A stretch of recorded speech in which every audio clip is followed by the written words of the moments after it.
की है, लेकिन जनता में जो भाई जो भोग रहा है वो नहीं आ रहा ना। देखिए ना, ये पिछली बार पता कितने लोग आए। देखिए ये राहुल गांधी का एक आज पुराना मुझे लगता है वीडियो है, नमस्कार, इसको भी देखिए। मैं आज 24 लाख स्टूडेंट से बात करना चाहता हूं जिनको नीट पेपर लीक से नुकसान हुआ। सड़क से संसद तक हम आपके साथ खड़े हैं। 24 लाख स्टूडेंट से मैं कहना चाहता हूं, आप अकेले नहीं हो। पिछले 7 साल में 70 बार पेपर लीक हुआ है और 2 करोड़ युवाओं को पेपर लीक से नुकसान हुआ है। एक साथ हम ये लड़ाई लड़ेंगे और ये लड़ाई जीतेंगे। मेन इशू जो है वो हमारा पेपर लीक है। So it's not only about 24 lakh NEET students, it's about whole family. There was a digital leak also this time. Yes sir, अगर आपने ठीक से प्रेशर डाला और आप पीछे नहीं हटिए और अगर आप काफी स्टूडेंट्स आ जाएंगे तो वो दोनों इंस्टीट्यूशंस इसको कैंसिल करें। पावर ना कोर्ट के हाथ में है ना मिनिस्ट्री के हाथ में है, पावर आपके हाथ में है। अगर आपने क्लैरिटी से खड़े हो गए और पीछे नहीं हटे, उन दोनों को आपकी बात माननी पड़ेगी। ठीक है, थैंक यू। आपका जो एस्पिरेशन है, आपका जो विजन है, इसी से देश का विजन बनेगा, इसी से देश की प्रगति होगी। अगर सरकार आपकी रक्षा नहीं कर सकती है तो ऑपोजिशन आपकी रक्षा करेगी। ये जो आपका मुद्दा है, इसको मैं पर्सनली संसद में आपके लिए उठाऊंगा और पूरा का पूरा दबाव हम सरकार पे डालेंगे। धन्यवाद। अब जो सवाल यही है, देखिए शशि जी, हम तमाम चीजें हैं, आप होप कहां बची? संसद में चर्चा हो नहीं रही, जो देश का सबसे बड़ा मंदिर है और जो जहां हमको न्याय की उम्मीद है कि I will see you in the court, वहां भी कुछ नहीं है। क्या सुप्रीम कोर्ट को सीधे संज्ञान में लेके सीधे जो अभी भाषा थी हमारे केंद्रीय गृह मंत्री साहब की, जो उन्होंने बंगाल में बोली थी, उल्टा लटका देंगे? अब वही तो शायद वक्त आ गया उल्टा लटकाने जैसा। ये कौन करेगा? ये शायद कोर्ट को करना पड़ेगा। उनके भी शायद बच्चे होंगे, 23 लाख बच्चे, 23 लाख परिवार, एक परिवार में 4 भी जोड़ लीजिए तो एक बड़ा मतलब लगभग 1 करोड़ लोग प्रभावित हैं सीधे सीधे। क्या कहिएगा? संजीव जी बिल्कुल सहमत है और कोई भी संवेदनशील व्यक्ति इस बात को लेकर परेशान हो जाएगा कि देश में लगातार 20-25 लाख बच्चे, नौजवान जो देश का भविष्य बना रहे पढ़े लिखे नौजवान हैं, उनके भविष्य को इस तरह से खराब किया जाता है ना। उनके भविष्य के साथ खिलवाड़ किया जाता है और वो भी किसके द्वारा किया जा रहा है? तो सिस्टम के द्वारा, है ना। ऐसा सिस्टम जिसमें किसी भी तरह की जवाबदेही नहीं है, कोई जिम्मेदारी ही नहीं। अकाउंटेबिलिटी नाम का जो शब्द है वो 2014 से गायब हो चुका है। 2014 के पहले बहुत हम लोग सुनते थे, हम लोग आग्रह भी करते थे सड़कों पर, है ना। अब ना सड़कों पर आग्रह हो रहा है, ना यंत्रणा के भीतर कोई पूछ रहा है कि अकाउंटेबिलिटी थे। और जिसका आप अभी जिक्र कर रहे हैं सुप्रीम कोर्ट का, तो यहाँ तो सवाल सुप्रीम कोर्ट की अकाउंटेबिलिटी पर ही है। तो किससे उम्मीद करेंगे आप कि जब सुप्रीम कोर्ट में मामले इतने सारे पेंडिंग रहते हैं, बहुत ही संवेदनशील मामले, बहुत ही महत्वपूर्ण संवैधानिक क्राइसिस को लेकर जो मामले वो भी अगर पेंडिंग रखे जाते हैं, उसके भी नतीजे अगर गलत सलत आने लगते हैं, जो भी जजमेंट दिया जाता है, उसके बाद आप उम्मीद कहाँ रखेंगे? नहीं तो एकमात्र विकल्प क्या सड़कों पे होता रहा, यही है शायद अब आज की तारीख में। नहीं, लेकिन वही उसी पर आ रहा था। सड़कों पे आने के लिए तो नौजवान हमेशा तैयार रहता है। देखिए, नौजवानों को सड़कों पर आने में कोई दिक्कत नहीं रहती है। मैं बहुत मतलब मैं तो स्टूडेंट मूवमेंट से आया हूँ, तो मुझे मालूम है कि किस तरह के उस दौर में हम लोग कितने अस्वस्थ रहते हैं, है ना। वो एज फैक्टर ऐसा रहता है, ठीक है। अब दिक्कत यहाँ पर है कि बच्चों से ज्यादा उनके माँ बाप बहुत परेशान है, क्योंकि इतना आसान नहीं रहा है। वेलफेयर स्टेट का संकल्पना जब तक इस देश के भीतर लागू थी, तब तक हम और आप सब मिलकर ये मानकर चलते थे कि शिक्षा की जिम्मेदारी अल्टीमेटली स्टेट की है, सरकार की है। तो सरकार अगर नहीं सुनेगी तो सड़कों पर जाकर उसको ठीक करा देंगे हम लोग और प्रेशर डाल देंगे। और ये हम लोग स्टूडेंट मूवमेंट में करते थे, एडमिशन के सवाल से लेकर तमाम फीस से लेकर तमाम चीजों को लेकर, है ना। कितना असर होता था नहीं होता था वो एक अलग सवाल है, लेकिन लड़ाइयाँ तो लड़ते थे। अब क्या दिक्कत हो रही है? मामूली से मामूली परीक्षा को लेकर लीक हो रहे हैं, एजुकेशन के मामले में भी और एम्प्लॉयमेंट के मामले में भी। अब बिहार में इस तरह के शिक्षा मंत्री हम लोग देख रहे हैं, इस तरह का मुख्यमंत्री देख रहे हैं, और उसके खिलाफ जब बिहार में छात्र सड़क पर उतर जाते हैं तो लाठियां भांजी जाती है, पीटे जाते हैं। पिछले 10 साल से सबसे ज्यादा अगर कोई पीटा है फिजिकली, असॉल्ट है, जिस पर असॉल्ट किया गया फिजिकली, तो वो छात्र है, क्योंकि सबसे वल्नरेबल है।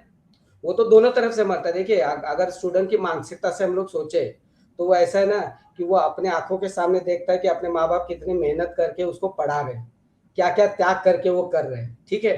फिर वो अपनी मेहनत लगाता है, और मेहनत लगाने के बाद जिन फैक्टर्स पर उसका बिल्कुल भी कंट्रोल नहीं है, ऐसे सारे फैक्टर्स ऑपरेट होकर उसकी पूरी मेहनत पर पानी फेर देते हैं। उसके बाद का उसका फ्रस्ट्रेशन क्या है, उन स्टूडेंट्स का कितना बड़ा फ्रस्ट्रेशन होता है। तो फ्रस्ट्रेशन में आने के बाद उनके सामने ऑप्शंस क्या रहते हैं, ना वो सड़क पर उतर सकते हैं, संगठित हो सकते हैं, क्योंकि आपने अराजनीतिक माहौल बना दिया है। आपने शिक्षा मंत्रालय को हटाकर आपने अब उसको मानव संसाधन मंत्रालय बना लिया है। तो मानव से उससे कुछ मतलब नहीं, उसके संसाधन से मतलब है, रिसोर्स। ये जो वोकेबुलरी हम लोग यूज कर रहे हैं ना, नॉमेनक्लेचर्स यूज कर रहे हैं, यही बहुत गलत है। यहाँ पे मनुष्य को कहीं केंद्र में नहीं है, जबकि हम लोग सारे संस्कृति से लेकर तमाम बातों के मामले में कहते हैं कि भाई शिक्षा नया मनुष्य बनाता है, शिक्षा के माध्यम से नया समाज बनता है।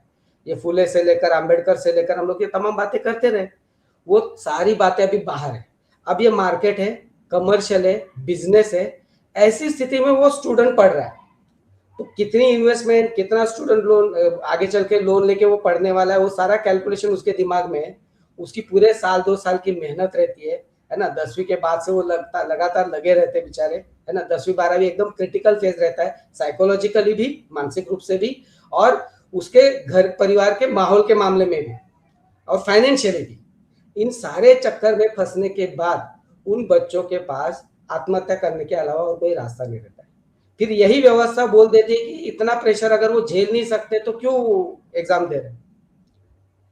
मैं तो ये उल्टा ये कहूँ, ये उल्टा लटकाने की जो बात चुनाव के समय ये अमित शाह वगैरह कर रहे थे, तो अभी तो मोदी मंत्रिमंडल के इन मंत्रियों को उल्टा लटकाने का समय आ वही मैंने वही कहा कि सुप्रीम कोर्ट को नहीं उल्टा लटका देना चाहिए इन लोगों को, लटकाना चाहिए। लेकिन सुप्रीम कोर्ट को कुछ पड़ी नहीं है ना। सुप्रीम कोर्ट को कुछ पड़ी नहीं है, व्यवस्था के भीतर किसी को कुछ पड़ी नहीं है, क्योंकि अकाउंटेबिलिटी कोई भी कहीं भी नहीं रख रहा है। और अब हमारा सिस्टम इतना चरमराया हुआ है कि लोग भी ये समझ नहीं पा रहे हैं कि अगर ये लीक हुआ है तो इसकी जवाबदेही किसकी बनती है। क्योंकि जिस किसी को अभी इतने बेशर्मी से, अगर अभी आपने जो फुटेज दिखाया है, इतने बेशर्मी से अगर लोग बोल देते कि भाई फीस नहीं भरनी पड़ेगी, अरे तुमने उस बच्चे की पूरी मेहनत पर पानी फेर दिया है और आप बोल रहे फीस नहीं भरेंगे, उपकार कर रहे हैं क्या? 20-25 लाख स्टूडेंट्स का भविष्य है। तो इस तरह से सिस्टम आपका कि हमने वो लगा दिया, सर्वेलेंसेस हैं हमारे पास में पूरा, उससे नेट से कनेक्टेड है, हम सब देख रहे हैं, महाराष्ट्र से चलता है, हरियाणा से, कोई किसी को कुछ पता है। और 1 महीने से चल रहा था वो, 28 लाख 30 लाख में पर्चा बिक रहा है, ये सूचना है यार, ये आप कोई संज्ञान नहीं ले रहे। और अभी निर्लजता से आप कह रहे हैं। उस पर मैं एक बात बोल दूं कि अभी के जितने भी कोचिंग वगैरह का सब जो खेल चलता है, उसका भी एक राजनीति जो चलता है ना। ओम बिरला जहाँ से आते हैं, है ना, वो तो पूरा कोचिंग हब है, और क्या क्या खेल चलता है सब दुनिया जानती है ना। आपने जिन परीक्षा के जो सर्वेलेंस वगैरह की बात की, अब ऑनलाइन जो करने वाले लोग हैं, किसको ठेके मिलते हैं, किसकी कंपनियां रहती है, कौन ये कंडक्ट करते हैं, ये कॉन्ट्रैक्ट किसको जाते हैं, ये सारा अगर निकालना शुरू कर देंगे तो उसके सारे तार जो है ना, वो दिल्ली में बैठे हुए लोगों के साथ जुड़ेंगे। यही सब सर्कल है, यही वेस्टेड इंटरेस्ट है, वो सब कर रहा है। सवाल कहाँ है? घोटाला हो रहा है, लीक हो रहा है, ये सवाल नहीं है, ये जानबूझ के किया जा रहा है। जानबूझ के क्यों किया जा रहा है? क्योंकि ये अभी मार्केट बन चुका है। मार्केट बन चुका है तो यहाँ पर डिमांड एंड सप्लाई के हिसाब से चलेंगे। जितना सप्लाई को आप कंट्रोल करेंगे, जितना डिमांड को आप बढ़ाते जाओगे, उतना उस रैट रेस में लोग लगे रहेंगे और हम अपना पैसा कमाते जाएंगे, है ना। अब परेशान होकर बच्चे, हम लोग ने देखा है, एमबीबीएस करने के लिए रशिया में भी गए, हमारे जान पहचान में कई सारे लोग हैं। फिर वहां से आने के बाद यहाँ फिर मेडिकल का आपको कुछ करना है। नीट की एग्जाम मेडिकल के लिए, समाज की सेवा करने के लिए, आरोग्य व्यवस्था को सुधारने के लिए कोई बच्चा नहीं कर रहा है, क्योंकि उसमें वो अप्रोच ही नहीं डाला जा रहा है। उसको इतना परेशान किया जा रहा है, इतना परेशानी के बाद जो बच्चा अगर पढ़ भी जाए और डॉक्टर बन भी जाएगा, लड़का या लड़की, इतना सब इन्वेस्टमेंट के बाद कौन सा डॉक्टर किस गांव में जाकर किस तरह की सेवा देने वाला है? क्योंकि इस व्यवस्था ने उसको बनाया ही वैसे है। और जो majority people, majority of the middle class के बच्चे, इनकी ये जो परेशानी है, इस परेशानी को लेकर पॉलिटिकल आवाज इसलिए नहीं उठ रही है क्योंकि ये सब जय श्री राम बोलने वाले लोग हैं, ये सब मोदी करने वाले लोग हैं, ये सब घर घर मोदी की बकवास सुनने वाले लोग हैं। तो ये हिप्नोटिज्म से थोड़ा बाहर आ जाए, ये सब अंधश्रद्धा से थोड़ा बाहर निकले, तो थोड़ा जमीन पर रहकर अकाउंटेबिलिटी की बात आएगी। आखिरी एक बात है, ये सारा पूरा मामला हो गया, हर छोटे बड़े मामले में मोदी साहब का ट्वीट आते रहता है। आपने कभी देखा है कि ऐसे कुछ भी मामले आ जाते गड़बड़ी वाले कि मोदी साहब के कोई शब्द आ गए, कोई इंस्ट्रक्शंस आ गई, है ना? अब कल को मोदी ये भी बोल देंगे पेपर अगर लीक हो रहा है तो बच्चों को इतना पढ़ाई नहीं करना चाहिए, बच्चों को इतना टेंशन नहीं लेना चाहिए, बच्चों ने नीट की एग्जाम नहीं देनी चाहिए।